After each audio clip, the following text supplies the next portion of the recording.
anak-anakku semuanya. Masih semangat semua ya hari ini ya. Udah sore tapi kalian masih tetap semangat ya. Hari ini bersama Ibu di pelajaran biologi. Kemarin masih ingat nggak? Baru sampai mana? Kita sampai mana kemarin? Sampai mana? Bukan lagi. Oke. Nanti dulu deh. Ya, sebelum kita membahas materi kita hari ini, alangkah baiknya kita berdoa terlebih dahulu ya. Untuk yang memimpin doa, Nyimas boleh dipimpin doanya. Baik, bersiap. Mari teman-teman, sebelum kita memulai pembelajaran hari ini, ada baiknya kita membaca doa sesuai dengan kepercayaan masing-masing. Berdoa mulai. Selesai. Memberi salam. Assalamualaikum.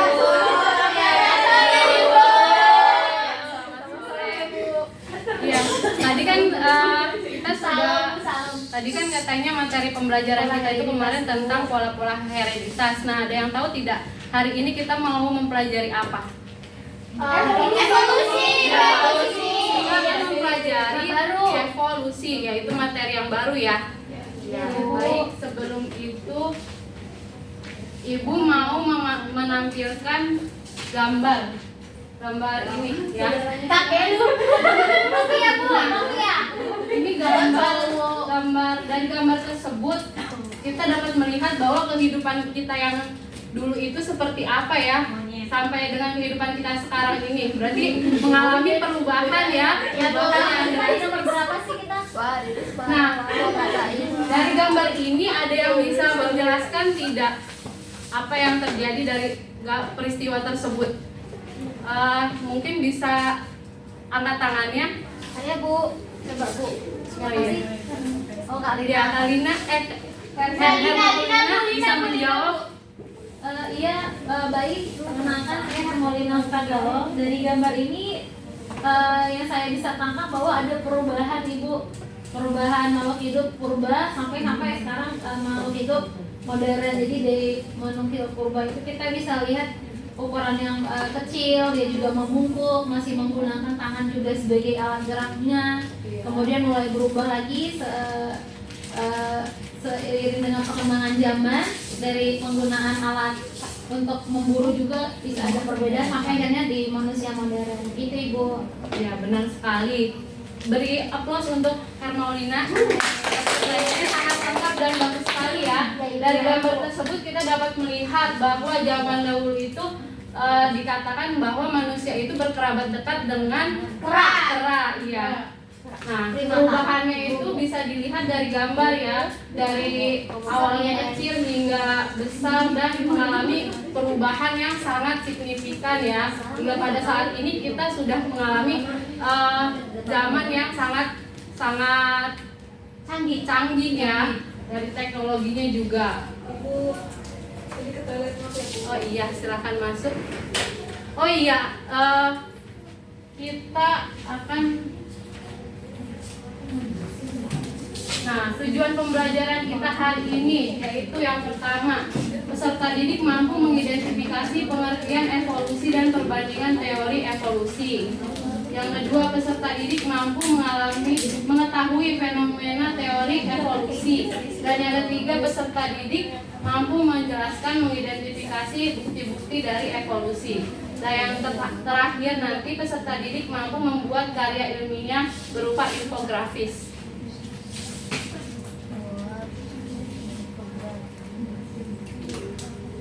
Nah, sebelum kita membahas teori evolusi lebih mendalam, Ibu mau bertanya kepada kalian. Yaitu ada 2 pertanyaan. Yang pertama, apakah kalian pernah mendengar atau melihat di media massa ataupun di media sosial mengenai fosil-fosil zaman dulu? Ada yang bisa menjawab? Baik, Ningsi, bisa dijawab. Pernah Bu, pada saat scroll TikTok saya pernah melihat adanya fosil. Saya juga pernah Bu kesanian gitu, karena itu ada fosil. Ya, benar sekali ya. Nah, pertanyaan kedua, mengapa ada perbedaan dari struktur fosil makhluk hidup yang ditemukan, entah itu dari bentuk ataupun ukurannya? Mengapa hal itu dapat terjadi? Ada yang bisa menjawab? Pertanyaan nomor 2, iya, baik, Mas. Mengapa mengalami perbedaan itu karena saat dalam tanah fosil-fosil tersebut dia itu mengalami proses mineralisasi, Bu. Jadi oleh karena itu saat ditemukan dia udah nggak utuh lagi. Ya, baik, benar sekali pertanyaan Dimas ya. Beri tepuk tangan untuk Dimas. Selanjutnya kita akan membahas tentang evolusi secara mendalam ya. Nah, tadi kan sudah Ibu berikan gambar ya, evolusi itu apa. Nah, berdasarkan gambar tersebut menggambarkan bahwa evolusi adalah perubahan yang dialami makhluk hidup secara berangsur-angsur dalam waktu yang lama sehingga terbentuknya spesies baru ya.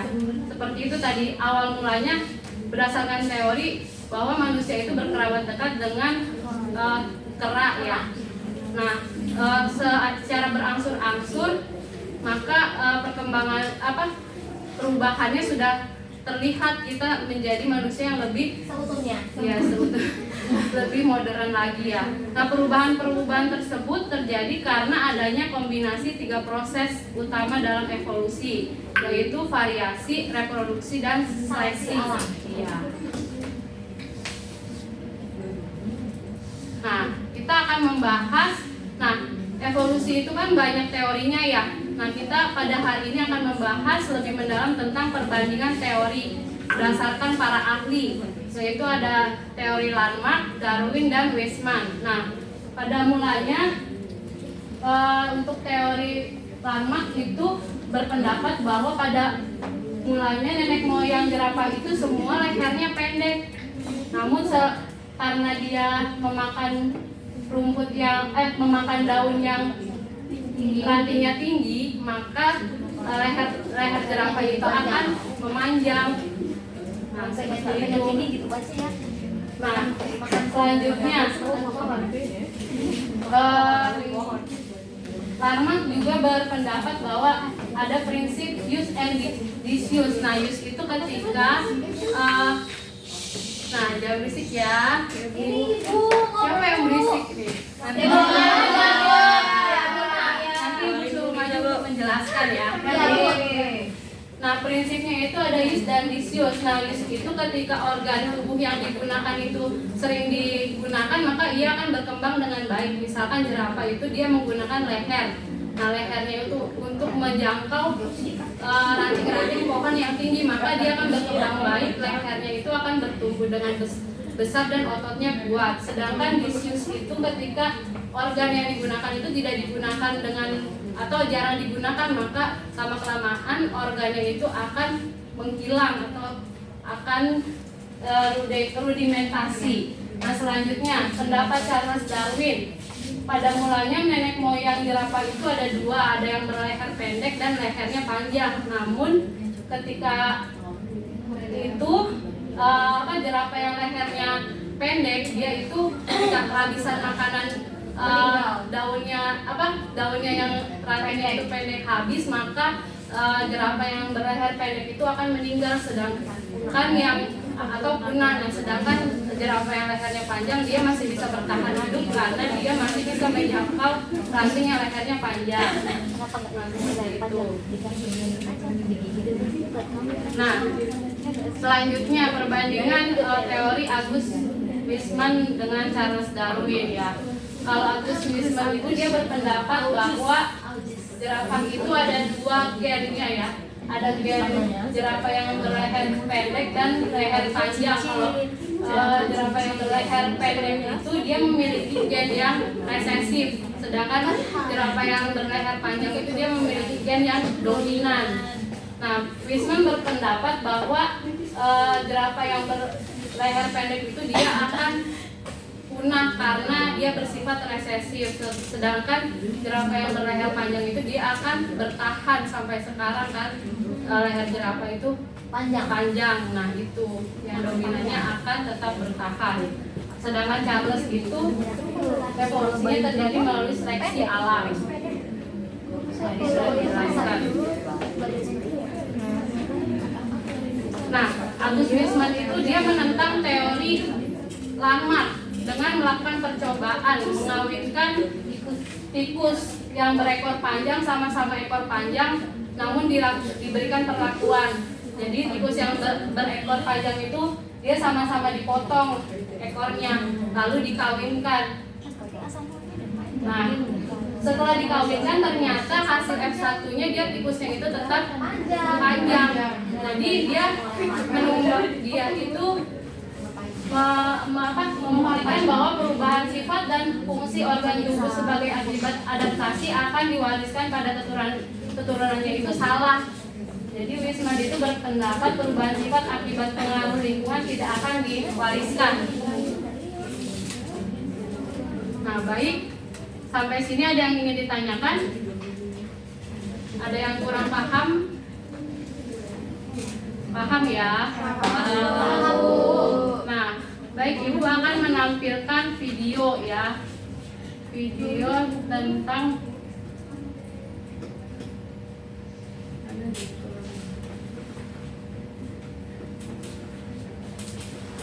bukti-bukti dari evolusi.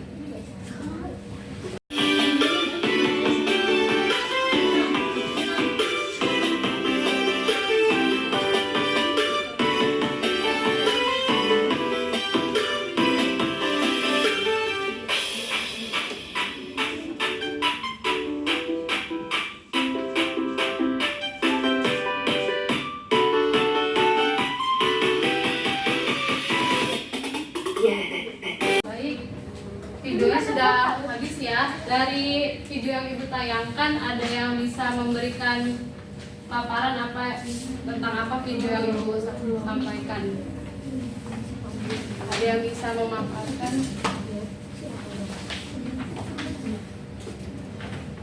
Maulina bisa menanggapi videonya? Videonya tentang evolusi, Bu. Iya. Tadi beberapa saya lihat ada tentang buku evolusi kayak gitu. Jadi kayak ada fosil, terus organ homolog, organ analog, kayak gitu, Bu. Ya, baik, sudah ya. Baik, jawabannya sangat baik. Nah, dari video ini Ibu akan memberikan kalian tugas kelompok. Tugas kelompoknya itu melalui LKPD yang Ibu akan bagikan sekarang ya. Siap, Bu.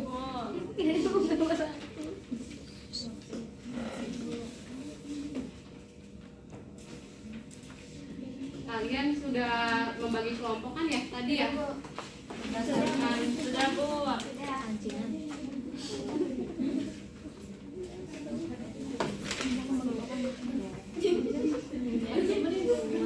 Nah, dalam tugasnya itu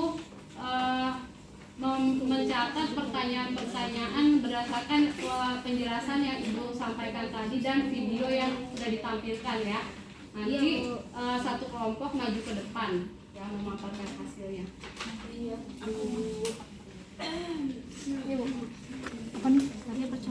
Dari percobaan Weismann bandingkan dengan teori evolusi yang dikemukakan oleh Lamarck dan Darwin. Tadi kan Weismann itu menyatakan bahwa yang jerapah tikus, percobaan tikusnya dipotong itu ekornya. Jadi Weismann itu menyatakan bahwa ada yang leher pendek, ada yang panjang. Tapi emang dulu jerapah lehernya pendek. Katanya iya, tanda buah dia harus tinggi. Lamarck ya Lamarck. Jadi membantah Lamarck karena menyatakan adaptasi. Jadi semakin tinggi bahwa revolusi yang terjadi akibat adaptasi dengan Bisa disampaikan ya. Perkenalkan, kami dari kelompok 4 akan mempresentasikan hasil diskusi kami mengenai LKPD evolusi. Nah, di sini ada soal nomor 1. Dari gambar di atas, adakah perbedaan kondisi jerapah pada gambar yang satu yang ini ya, yang di pojok kiri atas? Jadi pada teori Lamarck terdapat nenek moyang berleher pendek. Kemudian pada teori Darwin terdapat nenek moyang jerapah yang berleher pendek dan panjang.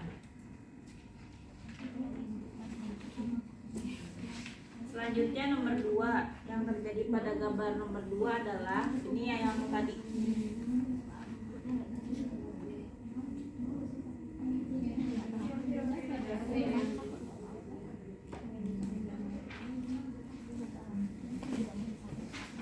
Yang ini ya, yang masih yang atas, yang gambar nomor 2, yang terjadi itu yaitu pada teori lama nenek moyang jerapah berleher pendek terus menerus menjulurkan leher ke atas untuk menggapai makanannya, maka leher jerapah menjadi panjang. Jadi yang tadinya leher jerapahnya pendek karena makanannya ada di atas, jadi dia berusaha untuk menggapai makanannya itu, jadi lama-lama lehernya akan memanjang. Jadi menyesuaikan dengan kondisi alam. Selanjutnya yang gambar nomor 3 nih ya teman-teman, sama kan punya teman-teman juga? Sama enggak? Sama. Nah, yang terjadi pada gambar nomor 3 itu adalah teori lamar. Jadi nenek moyang jerapah berleher pendek lalu menjadi panjang karena menggapai makanannya. Hal tersebut dikarenakan menurut Lamarck evolusi disebabkan oleh pewarisan genetik yang diperoleh dari lingkungan. Assalamualaikum warahmatullahi wabarakatuh. Waalaikumsalam warahmatullahi wabarakatuh. Kita ice breaking dulu yuk.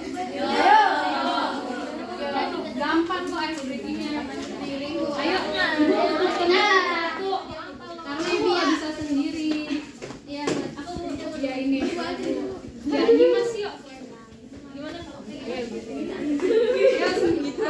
Ibu contohin dulu ya, nanti kalian baru mengikuti ya. Ayo. Ya udah, Selalu benar ya.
teman-teman, tadi kita sudah mempelajari tentang evolusi.